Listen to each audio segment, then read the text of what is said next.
Fala plebe, bem-vindos a mais esse episódio do canal Tuxê Nunes Autossustentável. Eu sou o Tuxê Nunes e semanalmente me dedico a te trazer ferramentas sobre a vida autossustentável, autossuficiente. Hoje nós vamos começar uma série nova aqui no nosso canal. Essa série vai falar sobre a agricultura industrial, os seus problemas, os seus desafios, que também ela resolve, né? Ela resolve alguns problemas também. E no final a gente vai terminar com algumas soluções para os desafios que a gente tem aí com relação à agricultura industrial. Essa nova série, nós teremos vários capítulos dela aqui no nosso canal, eu imagino que pelo menos umas 5. E eu vou deixar uma playlist, tá? Para você assistir, se você estiver assistindo isso no futuro, para você conseguir assistir em sequência o desenvolvimento da ideia. Esse primeiro vídeo, eu gravei ele em um dia, então eu vou lançar em alguns vídeos, tá? Para a gente acompanhar junto essa linha de raciocínio, desde o modelo de negócio, que é o tema desse vídeo, até a gente chegar ali nas tecnologias open source e rede de trocas de semente. Os assuntos que eu trago aqui, muitas vezes eu trabalho antes na newsletter Homesteaders Brasil Vida Off-Grid. A gente tem uma newsletter aqui no nosso canal. Para você se inscrever, é só clicar no link que está aqui embaixo na descrição e aí você vai receber semanalmente um artigo que aprofunda os temas aqui do canal, às vezes antes ou depois de eu lançar os vídeos. Participar da newsletter é uma forma também de integrar a nossa comunidade. Junte-se a nós e me siga também no Twitter. O link está aqui na descrição.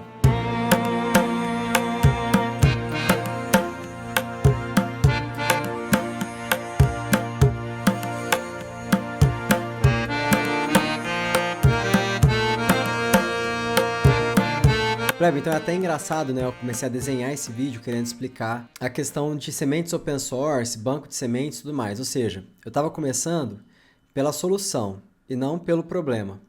Mas, enfim, eu acho que para fins didáticos é melhor a gente falar aí sobre o problema primeiro. Eu peço, né, para você que está disposto aí a assistir esse vídeo, nessa explicação, que você não entre na caixinha ideológica, tá, do assunto. Eu queria pedir, né, para você assistir com tranquilidade, com sinceridade, né, e eu vou te trazer aqui, eu vou honrar os valores, né, que eu defendo, né, do justnaturalismo, né, do livre mercado, e mais entender qual que é a configuração que a gente vive hoje, né, no que tange a essa agricultura industrial e, enfim, a gente entender a problemática, né, que existe com relação a isso, até para poder ir, né, de forma sincera, superar todo esse problema. Bom, pessoal, eu fiz um vídeo anteriormente explicando sobre o problema das patentes. A gente vai falar um pouquinho sobre isso, tá?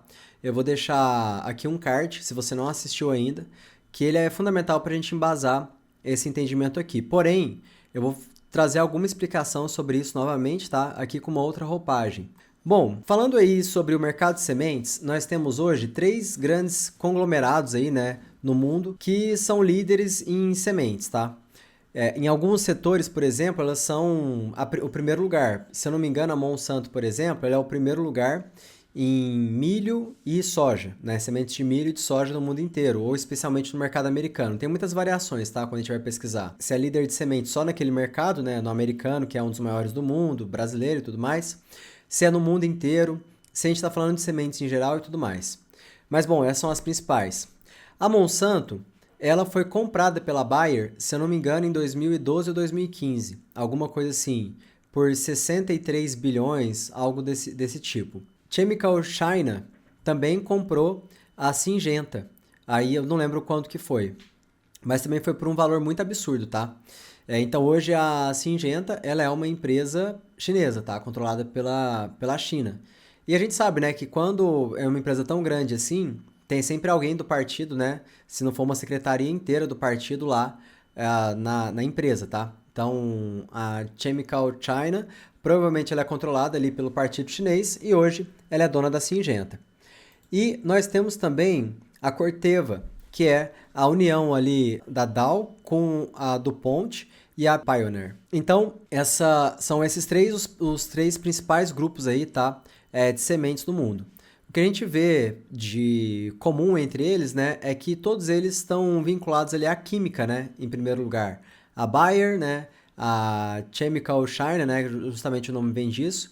Então a gente vai ver como que tem essa relação, né, da química com a agricultura. Bom, na questão dos mercados, né, de semente do mundo, aqui é um dado de 2021 que mostra quais são as empresas com maior market share no mercado de sementes, né, no mundo inteiro. Então aqui a gente está falando de todos os tipos de sementes, tá? A gente está falando desde hortaliças a vegetais e flores, por exemplo, frutíferas e tudo mais. Então a Bayer em 2021 tinha 17% ali do mercado mundial, né, empresa alemã. A Corteva, né, americana, 13%. A Syngenta, que agora é chinesa, tinha quase 6%. Tem a BASF também, a alemã, né, quase 5%. A Vilmorin, que é uma francesa, quase 3%. A KWS, também alemã, 2,3%. Uma dinamarquesa, né, a DLF, 1,8%. E duas japonesas aqui no final da lista. O que é interessante a gente notar nisso é que, tirando o caso recente aí da China, né, também a Dinamarca, você vê que todos os outros países, o Japão mais ou menos, né, mas todos os outros países têm aquele legado ali, né, da colonização e tudo mais. É importante a gente perceber essa relação, porque a gente vai desdobrar isso ao longo do vídeo, tá? Mas existe essa relação. Esses países que cresceram, né, se tornaram grandes economias por conta dos recursos naturais, da exploração dos recursos naturais, não só da exploração dos recursos naturais no próprio solo, né, no próprio país, mas também dos recursos naturais de outros países. E aí eles se tornaram países ricos, né, altamente tecnológicos e tudo mais. Tirando a China aqui, mas então a gente tem essa coisa comum, tá? E bom, qual que é o problema aqui, né, da questão de patentes, das sementes e tudo isso que eu quero te falar? Existe um lobby muito grande das grandes empresas, né, nos governos para favorecer ali legislações. Então vamos falar primeiro do ponto de vista libertário. Do ponto de vista libertário, eu não sou a favor de nenhum tipo de restrição nem de incentivo, tá?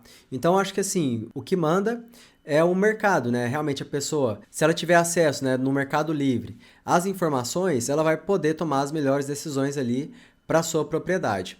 E de repente, se ela tomar uma decisão que não é certa, né, ela que vai arcar ali com as consequências daquela decisão, e aí ela vai ter que fazer uma virada aí de chave, né, para superar aquela decisão ruim que ela tomou em outro momento. Existe uma entidade que é essa UPOV, que é uma União Internacional, né, de Proteção a Novas Variedades de Planta. Ela coloca lá no estatuto o que é uma nova variedade de planta. Então é uma planta que tem um código genético bem estabelecido, que ela pode ser reproduzida ali por aquela pessoa, né, que está patenteando aquele código genético e tudo mais.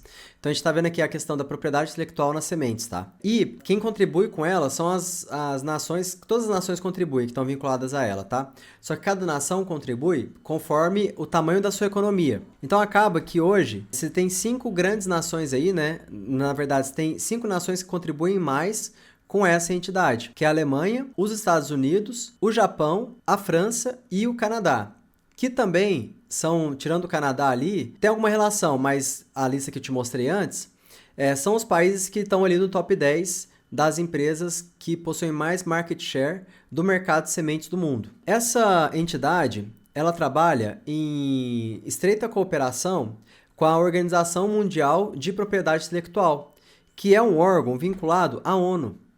Então, eles cooperam, né, para entender ali o que é propriedade intelectual em semente, né, na questão ali dos transgênicos e tudo mais. Também na parte química, né, que tá um pacote aí, né, transgênicos, fertilizantes químicos, né, ou defensivos agrícolas, eles fazem parte ali do mesmo modelo de negócio. E ela trabalha em estreita cooperação na parte aí da transgenia, com essa entidade da ONU, e a ONU é um órgão, né, que ele não impõe uma legislação aos países, mas ele recomenda.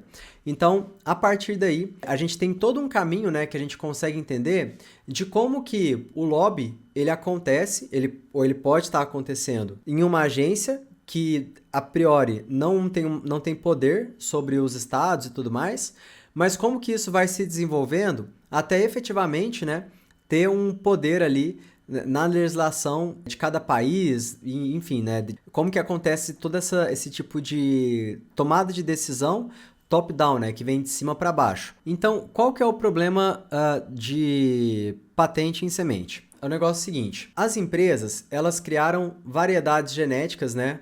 De plantas. Então, por exemplo, do milho.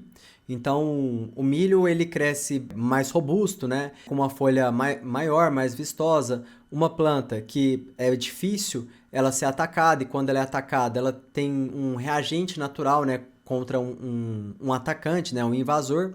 Enfim, vários benefícios ali para você plantar e ter uma segurança maior que aquele plantio, você vai ter retorno sobre aquele plantio. E aí, elas registraram, né, com base nesse material genético pré-existente, ou seja, a semente, uma mudança, né, nesse material genético e patentearam essa mudança, que é a semente ali, por exemplo, da Monsanto ou da Syngenta, né? Então, quando você compra essa semente, você pode plantar ela, né? Você precisa assinar um contrato que você pode plantar ela, mas você não pode replantar a semente que nasce do fruto que foi gerado ali por aquela planta. Se você replantar, você pode ser processado pela empresa. E se você vender essa semente, né, para outra pessoa, como você pode fazer com um fruto que tem aí na sua casa, por exemplo, você também vai ser processado. Então, você tem uma perda de autonomia, né, com relação à sua propriedade dessa forma. Mas se está tudo em contrato, tá ok, né? Porque você assinou o contrato. O que acontece é que isso é forçado. Patente não é uma coisa natural. Patente é um monopólio artificial que é imposto para as pessoas. Tem um argumento que eu acho que mais faz sentido isso, é pela herança cultural, né? E também depois o exercício da violência contra o indivíduo, que eu quero trazer essa linha de raciocínio aqui para você. Então imagina só, todos nós nascemos aqui com uma herança cultural. Então, quando você nasce, você é ensinado matemática, te ensinam linguagem, né? O idioma que você fala. Você aprende também aí, vamos colocar música, né? Ou a questão de como se vestir, enfim, várias coisas aí. A gente nasce com essa carga de herança cultural, né?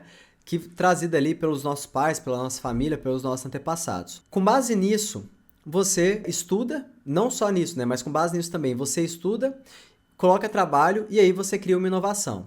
Então imagina, por exemplo, você teve acesso a toda química clássica, né, toda a questão ali da biologia e tudo mais, isso foi dado para você, né, estava disponível, alguém poderia te contar e tudo mais, mas você recebeu isso, muitas vezes sem pagar nada. E aí você colocou força, né, você colocou trabalho e você desenvolveu então, um produto em cima disso, né? No caso, o nosso material de estudo aqui é a semente geneticamente modificada. Quando chegou na sua parte, então, de dar uma contribuição para isso tudo, né? Você resolveu ir até o Estado para conceder a exploração daquela inovação, né? Daquele fruto ali do seu trabalho, apenas a você. Como se outra pessoa em algum outro lugar não pudesse chegar nessa mesma conclusão, né? Não estivesse trabalhando nisso também, e como se você não precisasse de toda aquela carga que veio de antes, do idioma, da matemática, de outras coisas também, para chegar nessa conclusão hoje. O Estado, ele concede, né, para você essa concessão, né, de um monopólio, que é o direito de propriedade intelectual ou direito de patente. Então ele te fala, olha, realmente, você é o primeiro que me mostra isso daqui.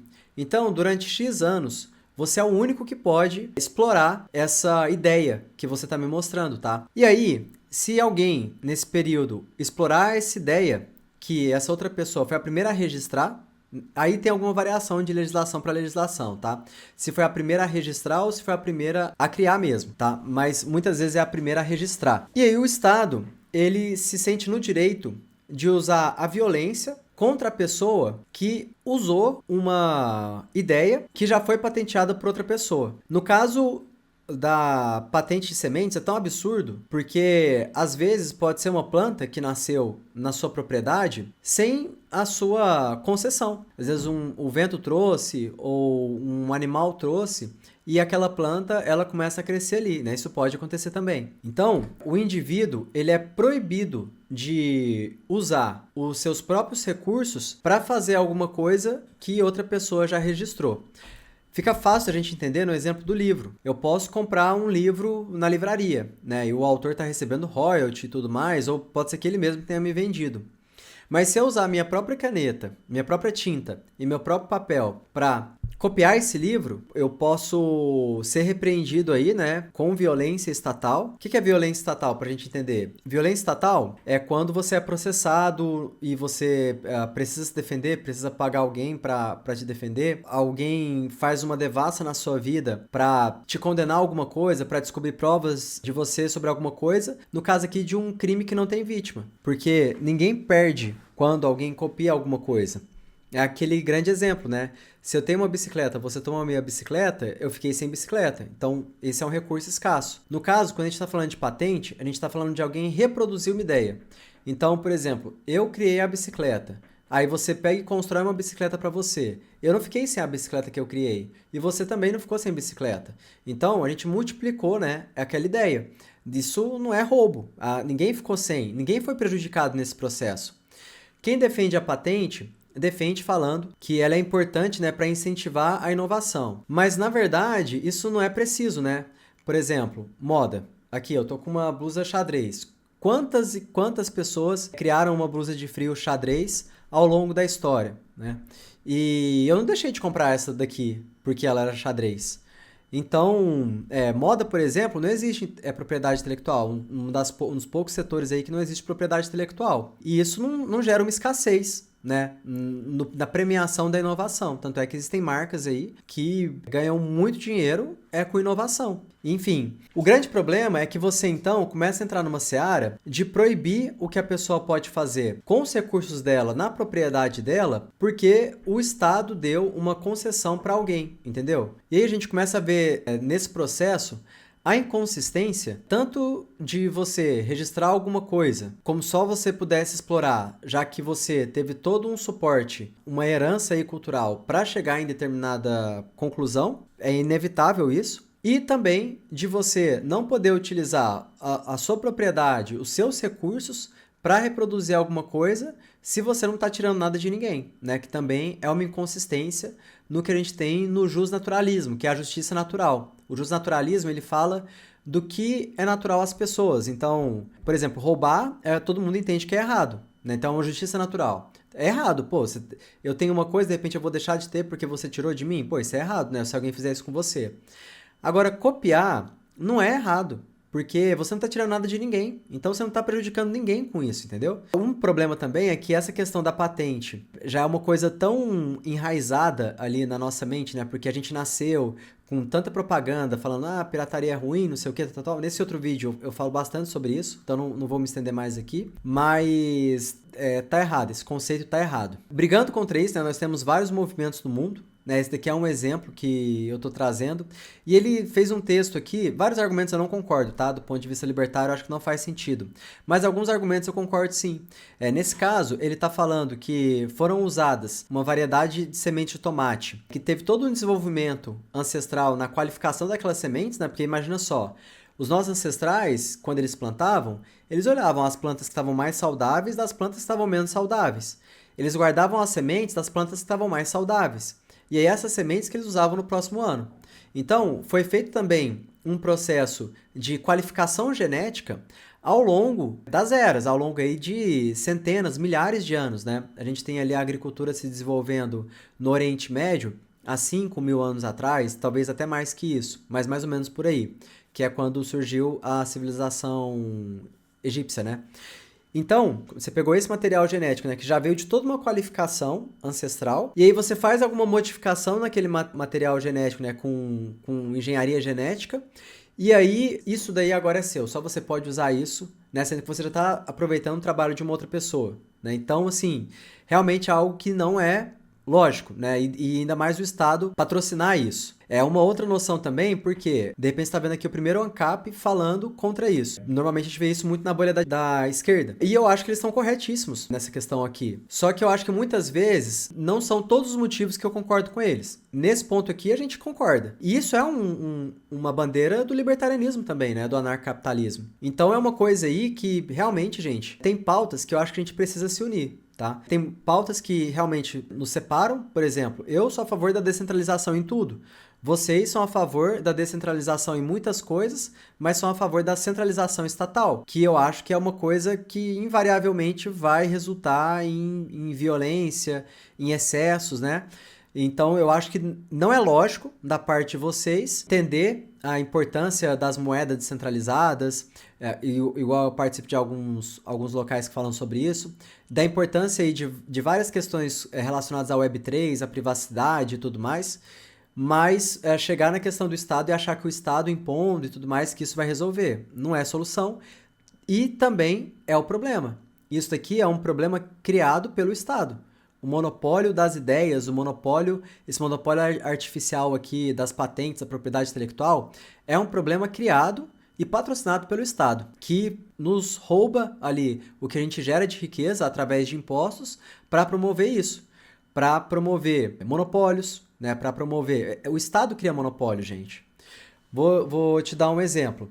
Você cria um defensivo agrícola aí, que pode ser até muito melhor do que o que tem no mercado. De repente, você não consegue liberação da Anvisa, da FDA, de qualquer outro órgão aí para comercializar esse insumo. Porque de repente você não tem dinheiro suficiente para pagar lobby ou para ter ali todos os estudos e tal, né, para comprovar que aquilo lá que você tem, ou você não tem o dinheiro no tempo que precisa para isso, né, porque são coisas demoradas. Enfim, o próprio Estado com legislações que ele coloca dizendo que vai nos proteger de excesso das empresas, ele vai criando reserva de mercado com as empresas. Por exemplo, a Monsanto, vários executivos dela saíam da Monsanto, iam para a FDA, depois voltavam para a Monsanto, depois iam para a FDA, depois iam para algum ministério dos Estados Unidos, né, para alguma secretaria especial, para alguma parte ali da agricultura.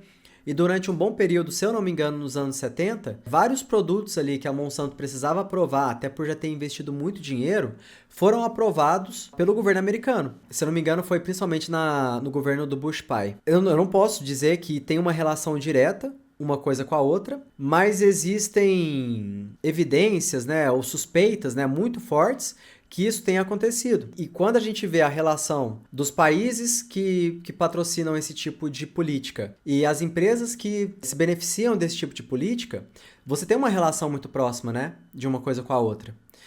Então isso daqui é um problema que é um problema de todos nós. É um problema de quem está num espectro mais à esquerda e também de quem está no espectro libertário. Porque a gente está sendo aí minado por esse tipo de legislação. Bom, um outro problema também, tem até esse documentário, tem vários documentários, tá, falando de casos da Monsanto especialmente, que é esse David versus Monsanto, que é um cara que caiu ali o vento trouxe, alguma coisa aconteceu. E os investigadores da Monsanto acharam milho ou qualquer outra coisa do tipo com o gene da Monsanto na propriedade dele. E aí entram várias discussões com relação a isso, né? Pô, se eles acharam na minha propriedade, eles invadiram a minha propriedade para pegar material genético e estudar em laboratório? Ou quem plantou isso, né? Será que foi o cara que plantou? Será que foi alguém que plantou? Será que foi um vizinho que queria prejudicar, de repente queria comprar a terra daquele cara que plantou a semente lá ou que dispersou as sementes lá? São várias coisas aí muito complicadas, né? Pra gente verificar que isso realmente é uma coisa absurda, mas que muitos fazendeiros aí, ao longo do tempo, estão sendo prejudicados por esse tipo de política, de legislação. Então, né, quantas pessoas, quantos fazendeiros já perderam a propriedade porque foram processados por essas empresas, né? Por conta do modelo de negócio delas. O que é esse modelo de negócio? Eu vou trazer aqui o glifosato, né? Para te explicar qual que é esse modelo de negócio. Bom, a Bayer, ela é uma empresa química, né? A Monsanto também nasceu como uma empresa química, tá? E aí, com o tempo, eles foram usando, especialmente depois das guerras, ou durante a Primeira e a Segunda Guerra, eles forneceram muito material químico que foi usado como arma, e depois eles precisavam de função para esse material químico, porque eles tinham uma alta produção disso. E eles descobriram uma função desse material químico na agricultura. Porque você plantava um campo gigantesco de trigo, por exemplo, mas aí chegava algum invasor ali, algum inseto, alguma coisa assim, e aí acabava com a sua plantação. Então, o que as pessoas queriam? Elas queriam matar aquele inseto ou uma erva daninha que estava competindo ali com a raiz da planta que ela queria produzir por nutrientes e tudo mais, para deixar aquele campo livre de qualquer outro ser vivo que não fosse a planta que ele queria produzir, né? Que é o processo de monocultura. Então, o que eles fizeram? Eles pegaram o glifosato e fizeram o Roundup, né? Que é um dos principais pesticidas aí que a gente tem hoje, né? Que é líder de mercado há muitos anos e tudo mais. Roundup é basicamente um glifosato, mas ele tem alguns elementos químicos a mais, mas ele é a base de glifosato. Basicamente, o que eles fizeram então? Eles criaram uma variedade de planta que é resistente, né, ao Roundup, que é o glifosato, basicamente. Então, o que o Roundup faz, né? Quando ele atinge a planta, pelas folhas primeiro, né, ele é absorvido pelas folhas e aí as folhas param de produzir proteínas, de modo geral. E aí, dessa forma, ela começa a morrer. Ela começa a morrer, então, de cima para baixo, né? E aí, a variedade Roundup Ready é uma variedade que tem uma bactéria, se não me engano, mas uma mudança genética que é resistente ao glifosato. Então, essa bactéria faz com que, quando o glifosato seja lançado na plantação, tudo que não tiver essa mudança genética, né, essa alteração genética, seja destruído. Então, o Roundup, ele é o pesticida, né, para fazer todo esse processo.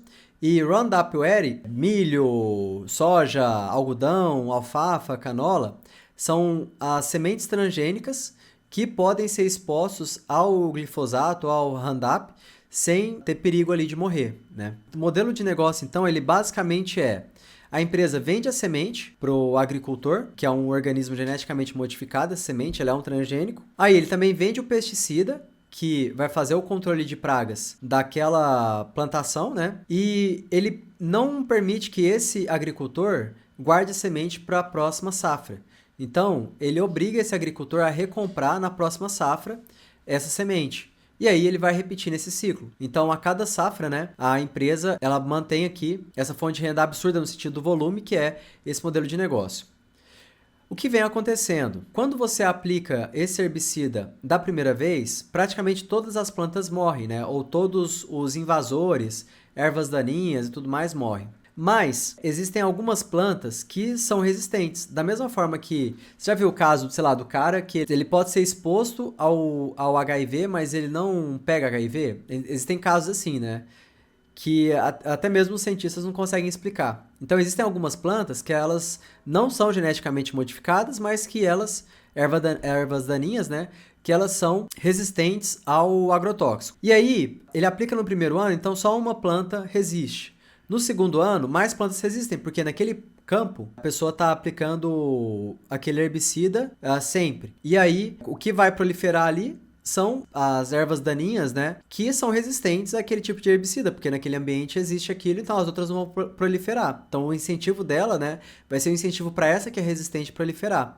Então, o que vem acontecendo é o seguinte: nós temos aí, com o passar dos anos, várias plantas daninhas, né, resistentes ao glifosato, né, isso catalogado. Então a gente tem aí 18 variedades de soja hoje, 16 de milho, 12 no trigo, 12 no algodão, 8 na uva. Algumas das mais famosas aí são a buva, o capim pé de galinha, o caruru roxo, o capim amargoso, o amendoim bravo, enfim. Essas plantas aqui hoje, se ela der ali no seu campo, você não vai conseguir matar ela com Roundup, justamente por causa dessa evolução genética que acontece na natureza, né? A gente vê isso também ali no processo de vacinas. A vacina ela precisa ser atualizada para que ela continue sendo eficiente com relação a alguns vírus, né? Bom, existem alguns problemas que eu gostaria de citar aqui com você. Existem vários problemas, tá, com relação a isso, mas alguns que eu acho que vale a pena citar por exemplo, quando a empresa vende o agrotóxico ou a semente transgênica para você utilizar com determinado agrotóxico ou pesticida, fale como quiser, ela te promete ali uma rentabilidade, porque você vai colocar um veneno ali que vai matar tudo que você não quer produzir, mas vai deixar o que você quer produzir. Então, no sentido assim, de você ganhar uma escalabilidade com a agricultura, é muito interessante, né? Você entender essa dinâmica aí para você investir, né? Você se sente muito seguro em fazer isso. E foi o que vários agricultores, se eu não me engano, no sudeste da Índia, fizeram. Eles investiram num algodão chamado algodão BT, que é uma variação transgênica. Mas o que aconteceu? Como esse algodão, ele era um algodão uniforme ali, né? Era um clone cada semente daquela, então tinha exatamente o mesmo material genético. Chegou uma praga lá, né? Uma doença que pegou esse algodão e que aquilo se espalhou de uma forma avassaladora. Então, vários indianos, aí a gente tem de 16 a 150, 250, isso vai variar de acordo com o interlocutor, tá? De qualquer forma, 15 é certeza absoluta, sim, mas foi um número grande, pelo que eu li, tá? Suicidaram, né? São pessoas que ficaram imersas em dívidas, porque quando você planta na agricultura tradicional, que você planta, seleciona as melhores sementes para replantar no próximo ano e tudo mais, você tá com todas as variáveis ali e tudo mais, né? Tá tudo no seu controle. E acontece sim de uma praga chegar, igual foi a vassoura de bruxa no caso dos cacaueiros aqui no Brasil, né? Mas você tem essa barreira aí ainda. Você tem uma segurança menor, a princípio, mas você tem uma previsibilidade ali. É muito incerta essa questão da agricultura, né? Mas acaba que a pessoa ela acredita ali que vai colher e tal, e na maioria das vezes ela consegue colher sim. Então, nesse caso aqui, o cara ele teve que alavancar para comprar a semente, porque ele não podia ter a semente dele mesmo. Ele não podia pegar de alguém que guardou, porque não pode existir isso no contrato.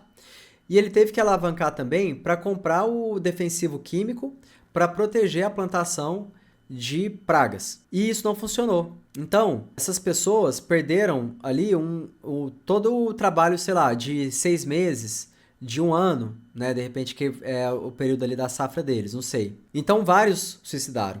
Então, é um problema muito, muito grave aí, né? Relacionado a isso, né? A essa promessa e a concretização dela. Isso mostra também uma vulnerabilidade com relação a esse material genético tão pasteurizado, que é o caso dos transgênicos, né? Então, quer dizer, de repente, se a gente tiver uma super variedade, igual é tido as super ervas daninhas, né? Que hoje elas são muito mais resistentes do que as que estavam ali antigamente, né? Antes dos pesticidas. Ou seja, a gente vai numa escalada com relação a isso, justamente por conta desse por esse modelo de negócio. Um outro problema também relacionado a isso... Obrigado por assistir o vídeo até o final. Seja você também um propagador de ideias e ferramentas que promovem a transição para uma sociedade mais autônoma, ética e descentralizada. Além de curtir, compartilhar e se inscrever no canal, considere se tornar patrocinador pelo Apoia-se. O link está na descrição. Mais informações sobre o nosso projeto, consulte os links que aparecem na tela.